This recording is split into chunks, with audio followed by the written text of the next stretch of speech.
Welcome to Module 1 of Men and Masculinities. To introduce the content we'll be talking about for these next 2 weeks, I will share 4 fast facts about my personal life. Fast in the sense that the facts all fit into one sentence. I am an American man who is a husband and a father. With those facts in mind, I would like you to guess which of these 2 sets of statements is about me. The first set of statements is 1. I teach at a college. 2. I enjoy spending time outdoors hiking with my 2 sons. 3. I grill meats for my family. And 4. I was a football player. The second set of statements is 1. I taught at an elementary school. 2. I enjoy spending time indoors reading books. 3. I bake cookies for my family. And 4. I was a cheerleader. So, based on those few facts I shared about myself earlier, which of these 2 sets of statements would you guess are about me? Don't worry, you don't need to write down your answer anywhere. You don't even need to say your guess out loud. Just think it.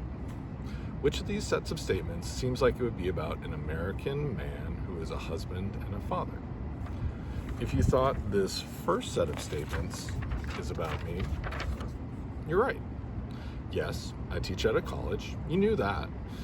But it's also true that I spend time outside hiking with my sons, that I grill meats for my family, and that I was a football player back in high school. And if you thought this second set of statements is about me, you're right. Yes, I taught at an elementary school.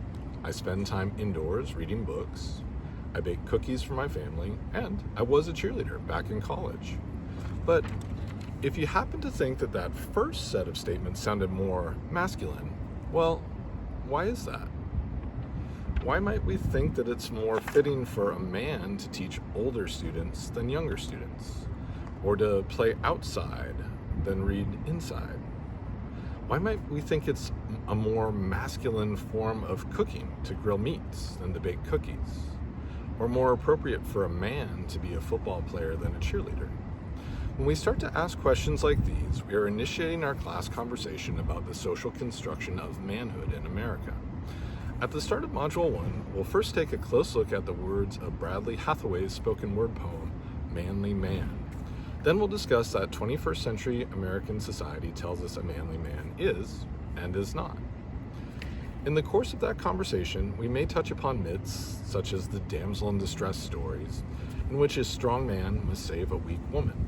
Hathaway brings up the myth of the damsel in distress in his poem Manly Man, but we'll also see multiple retellings of this myth when we next turn our attention to Wilhelm Kerner's comic strip Hugo Hercules, as well as a critical analysis of it when we read a couple excerpts from Michael Solis's book The Damsel in Distress, Rescuing Women from American Mythology. At the end of Module 1, we'll compose our first culminating writing assignment for this semester, Mini Essay 1. Although the official date for Mini Essay 1 is not until about 2 weeks from now, I encourage you to read the prompt as soon as you can. That way, you'll be able to understand what type of content you'll be looking for in our readings, to learn what specific skills you'll be expected to demonstrate in Mini Essay 1, and to determine which of the optional mini lessons on those skills you'll want to consult.